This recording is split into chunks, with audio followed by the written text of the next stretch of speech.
上次介紹過支魚眼 cam 嗰個 function 啦，即係wide angle 啦，咁同埋可以放大啦，咁去睇啦，放喺天花嘅一個球體咁樣睇落嚟。咁今次我哋再講一講對一啲比較特別啲嘅 function。咁樣咧，其實嗰支 cam 咧可以支持咧，就同一時間3個用戶一齊睇。咁變咗咧，其實你可以，譬如支 cam 擺咗屋企，咁你可以睇啦，或者太太啊，或者媽咪都可以同一時間睇咯。咁有一啲譬如工作上面嘅 event 啊，啲 function 咧，支 cam 咧其實係可以擺喺戶外。咁用我哋一支秘製嘅叫做 WiFi 傳輸器啦。咁個 WiFi 傳輸器同支 cam 喺一齊，咁就算我個人喺屋企 office 或者第二個地方嗰個都可以睇到嗰個出邊支 cam 嗰個情況咯。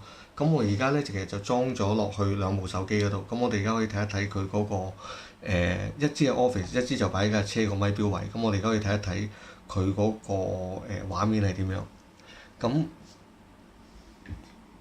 魚眼 cam，咁呢支就擺咗喺車度嘅。咁啊叫魚眼 cam 2咧就擺咗 office 嘅。係啦，咁你睇到咧呢個叫做喺架車出邊嗰個情況，嗰支 cam 嚟嘅。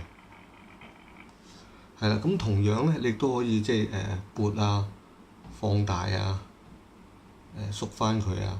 咁同埋咧，呢度亦都呢個手機係其實第二個用戶嘅手機啦，叫做咁，亦都可以去影相。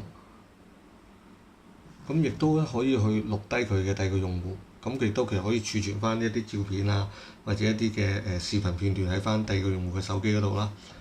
咁而呢一個就係 Office 嘅。咁其實當然啦，亦都可以即係 zoom 啦，喐下佢啦，撥下佢啦，咁其實就相當好用嘅。咁換句話講，譬如你擺喺架車度，咁你可以即時睇到啦，或者有嘢喐嘅時候。抄牌啊，或者個車撞到你啊，咁你都可以即時知道咯。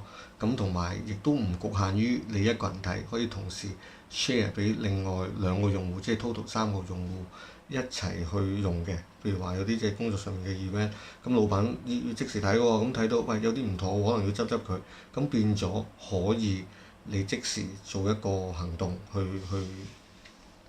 修正佢啦，亦都唔使又打電話，跟住又 WhatsApp 又相又點咁變咗其他譬如同事啊，亦都你可以即係 mon 住佢，叫其他同事去有關啲 event 去作出一啲即時嘅行動咯。咁支 cam 係唔錯，十分好用嘅。咁應該下個禮拜會出，即係7月底前會出。咁我哋會再喺 Facebook 嗰度去 post 咯。係啦，唔該晒。